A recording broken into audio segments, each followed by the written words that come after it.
Welcome back. This is The Point, and my name is Anthony, and today we are talking the national budget framework paper, of course, for 2023-2024.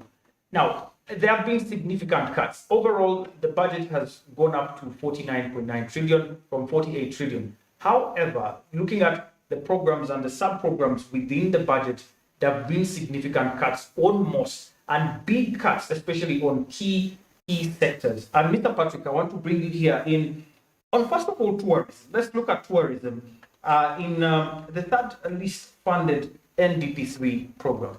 Looking at over 89.2 billion shillings that is now being, of course, shed off from last year's budget to 194.677 billion. It's not the only sector that's experiencing huge cuts as well. Mindset change is also recently looking at very big cuts there.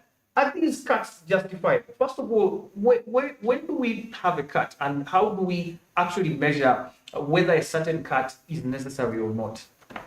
Okay, thanks, Anthony.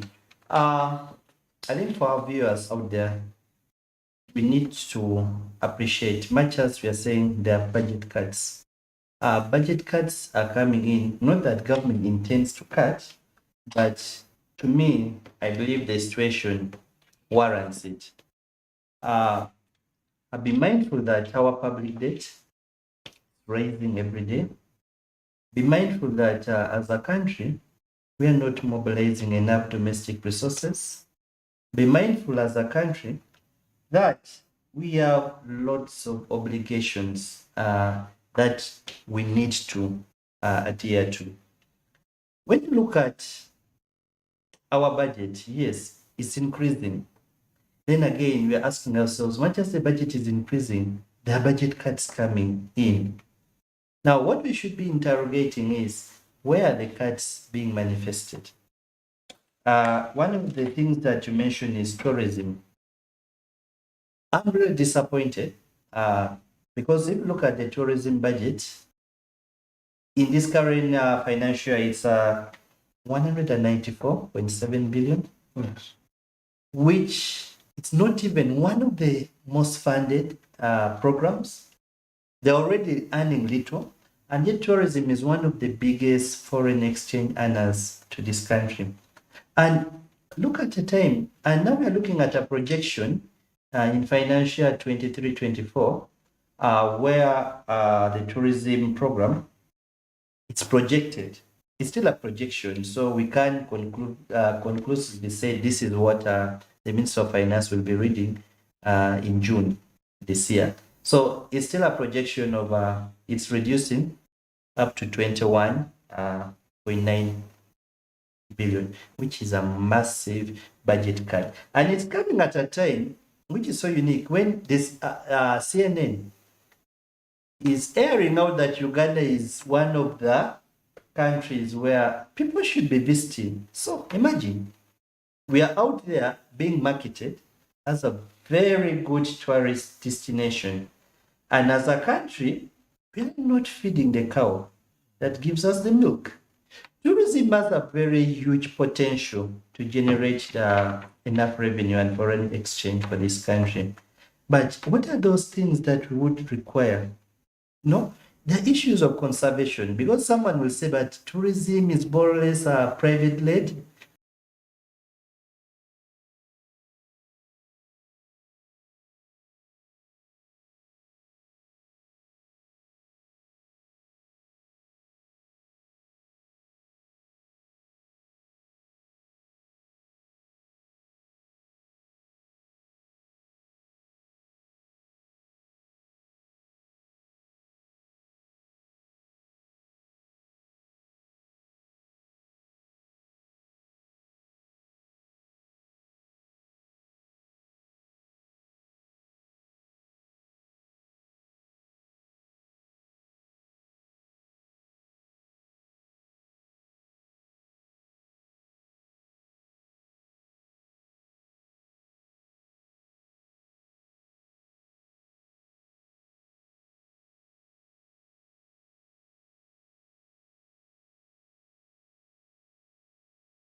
persons in this country. But in the current projections, as we see in the National Budget Framework paper, we are seeing cuts to a tune of 80% to the subventions within, for example, within the Ministry of Gender, Labor and Social Development. I can give you some examples. We are seeing funds that were meant for the SAGE. You know SAGE? Yeah, it's for the elderly. Now that's under social protection. Now those are the subventions that are experiencing budget cuts. We are seeing money for UWEB, the Women Entrepreneurship Program, and the Youth Livelihood Programs, getting budget cuts. Currently, these subventions are having a budget of close to 34 billion, and then now going to have a cut up to 6.8. You can see the magnitude of the cut. Look at the persons with disability grants. It's also going to experience massive cuts from 16 billion to 3.3 billion. So you can see social protection is key. COVID exposed us so much that we needed to care for our Ugandans because we are not yet fully secure. So government had brought in these interventions, this initiative to care for the elderly, to care for the most vulnerable and marginalized people in our communities. But when we see our budget taking this kind of direction, it's not that we are against the budget cuts, but where are we cutting? Yeah. We know we are constrained as a country. We need to pay our debt obligations. I remember earlier when I told you how much we are paying in terms of interest rates, how much we are paying in terms of servicing our debts. The figures are high, and this is where it's impacting most.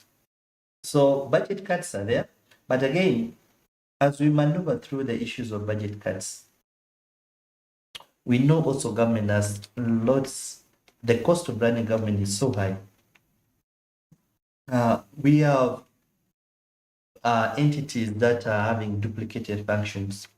Recall that in 2018, there was a proposal by government to rationalize agencies, which was welcome. But to date, not so much has been done in regards to this. So we want to see government save money. Can we fast track this process and we rationalize so that we have a lean government, well paid, the public servants are well paid, and they're delivering, than having a bloated government. They're not earning so much as public servants, and they're also not delivering. So there are leakages that are in there that we really need to close. So we want to see the cost of running government come down. That efficiency needs to be prioritized.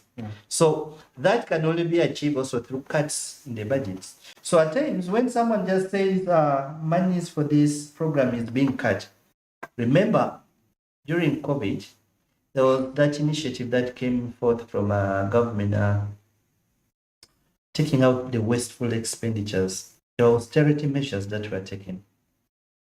So could we say this is still continuing? Because it could be one of the reasons to explain this cut. So we shouldn't look at the cut from the top. We need to dig deep and see what necessitated these budget cuts. Are these cuts going towards the consumptive expenditures or the wastages that were already there within these different programs, and government is saying, no, we don't need this anymore? If that is the intention, then we appreciate and welcome the cuts, which to me it would be good. So that means we are now reprioritizing our resources, weeding out the wastage and those consumptive items in the budget, and we are refocusing it. That would be good, but we need also to look at those key programs that are really vital, like the community mobilization and mindset change. It needs second attention. Look at tourism, which is a very good earner. This needs also to be revisited. Even look at manufacturing. Not so much. Manufacturing is also having a cut, close to 50%. But we are saying we are recovering, and the private sector has a big role in helping this country recover. So some of these, as the budget gets to be clearer, I know as we reach the ministerial policy statement stage, more information could have come forth, and maybe the projections that could be coming from government could be having a positive outlook. They may mobilize more resources, so that would maybe enable them to channel these funds to these areas where we are witnessing the cuts. So it's just our prayer that as resources are found, government also needs to rethink these areas where the cuts are now currently being projected. Very interesting. I'll return to you, Mr. Patrick, on the issue of financing and domestic borrowing, because I realized in this budget, domestic borrowing is going to be down definitely from 5 trillion to about 1.5 trillion. And isn't this working to the, okay, I know it is working to the favor of the private sector, because for a long time when the more we borrow domestically, the higher the interest rates on these treasury bonds, and the higher the rates, of course, on commercial loans and so on, and the private sector definitely suffers there. But I'll return to you on that one. Miss Miriam, budget cuts. In your docket, when we talk about food security and what, of course, concerns food, when we talk about, for example, storage, agro-processing, and value addition, they have cut the budget from over 62.12 billion to over 25.81 billion. That's more than 50%. Local government is also down from 245.49 billion to about 120.73 billion. I'll also bring this because it's also partly because when you talk about food security, education, we're still talking about almost the same thing. Education, much as it has gone up, but we have a new curriculum in place, and this requires prioritization. And I don't think they have given it much priority because it has a deficit of over 14.3 billion in the 2023-2024 budget. So what is your opinion on these budget cuts? Are they justified in your view? I will. Thank you so much. I'll start by saying it's necessary to cut budgets, but where we cut the budget from does matter a lot. If you cut the budgets from programs that are geared towards improving the livelihoods of the typical grassroots women and men of Uganda struggling with abject poverty, some of whom are yearning to produce food through agriculture, then that is a red zone for any country. If you cut budgets from luxurious expenditure, I remember when the world went on lockdown, there were no troubles. I also saw when they were trying to reduce on escorts, on cars and fuel and what. Probably, those are the areas that we should be looking at. Areas with luxuries that we can live away with, and then we ensure that agriculture is well taken care of. Smallholder farmers have access to affordable credit facilities, have access to quality, climate smart, and nutrition sensitive inputs. They have access to extension services. They are able to go and visit them and teach them on best farming methods. Then we will know that we're actually taking care of our country. If a country that is 80% agriculture is not able to feed itself and not able to sustain its agriculture, then we're going to be faced with famine. And if people are hungry and this sector is neglected, we are going to put a burden on the health sector. You already see that in the health sector, we've had health centers 3 being upgraded to health center 3s. And the issues of equipment. We have health centers, for example, like Nadunget Health Center 3 in Muroto, that it has the good equipment, but with no human resources to operate. We're talking about the new education curriculum. We need the tools, we need the capacity to operationalize it. And especially the lower, the lower secondary curriculum, for these children to be able to have the required skills. We need to have all the materials that are required.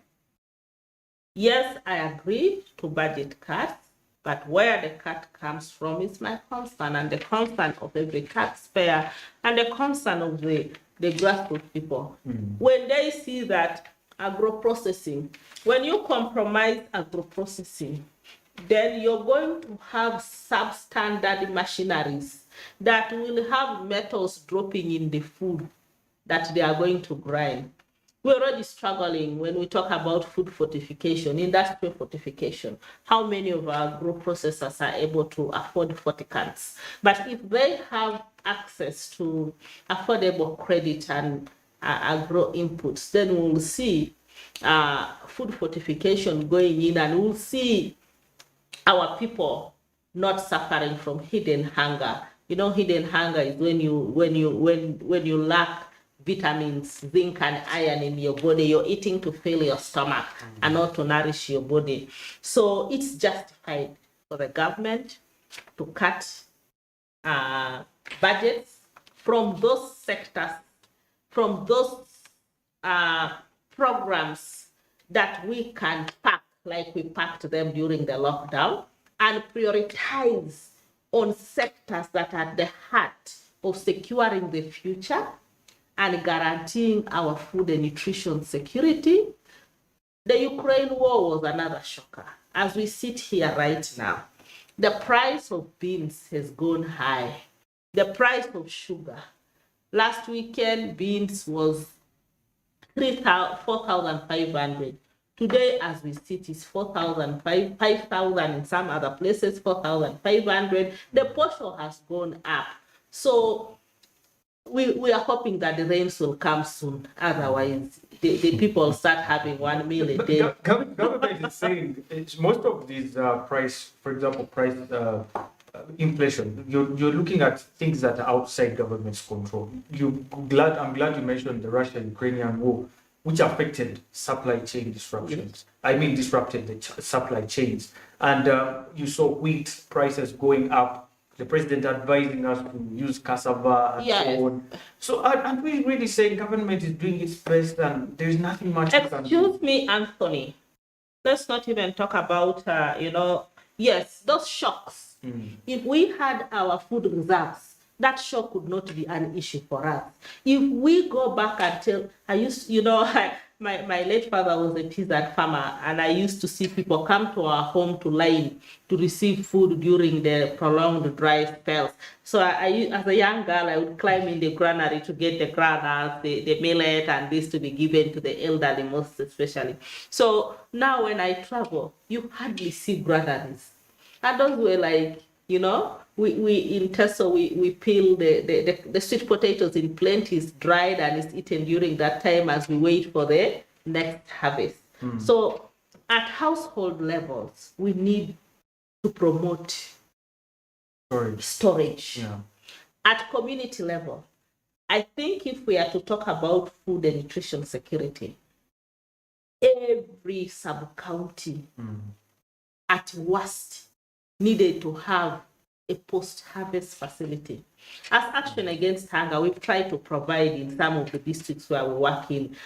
We do a lot of block farming and optimum land use, and we provided these facilities to some of our farmer groups, but it's of course pretty expensive. So if government return to the food reserves, you see in Malawi, they have the maize and everything. So when the crisis comes, then they are able to get it there. I grew up in, for us, the people of that time, the people in the 70s who were born in late 70s, whatever, we also grew up in the time where you'd see the societies. I don't think your generation has seen the society. You'd see all the people taking the cotton there, they take the cassava and weigh. We actually still in my center, we still have our old society. The society, I don't know that's how they used to call it, but I know that it was a warehouse where people would receive food,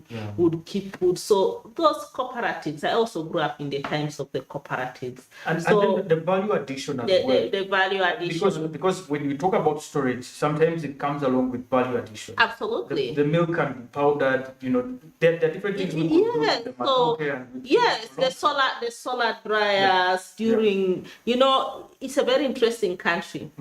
There are times when we have too much water. There are times when we don't have water.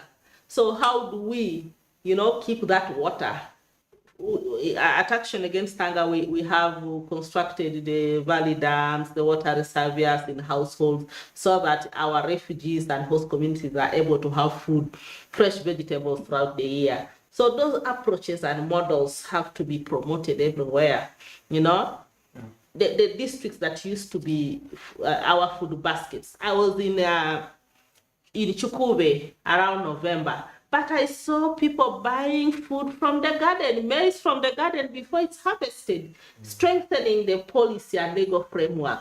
Probably districts having ordinances that control the prices and ensuring that every household has a certain amount of food for food security is very important. Those different approaches that are going to prepare us for these little cuts and changes. And also as government does this, to prepare the people who are going to operationalize the cuts is very important. So that they know that what we used to receive is not what we're receiving now. How do we adjust to this cut and ensure that those who need it actually get it at the end of it? I think this is the discussion that is very important for all the top, decision makers, including our parliamentarians, as they sit there to approve and meet the sectors. Probably they need to challenge the sectors on those critical areas. How prepared are they? Yes, how prepared are they? And what are the alternatives? And then also probably the Office of the Prime Minister and then the NGO forum to try to bring civil society together, that coordination between government and civil society to ensure that we harmonize and align our funding with the national development agenda in the districts of our operation. That proper coordination within the NGOs will also mitigate these challenges that probably the people will receive from the budget cuts. I think those are my suggestions and recommendations. Thank you so much for those insights, Ms. Miriam. We're going to take our last break and come back for our final segment. Mr. Patrick, as an economist, in your view, is the cut on domestic borrowing going to help the private sector, and how? Because literally, I understand the fact that our government is going to look for more non-concessional loans out there that are going to increase, or rather decrease, our discretionary spending, which is what you said at the beginning, not something you want. So what are going to be the options for financing our budget? How are we going to be able to finance this budget, which is 1 trillion higher? Thank you so much, ladies and gentlemen, for watching. We are taking our last break and returning with our final segment. You don't want to miss it.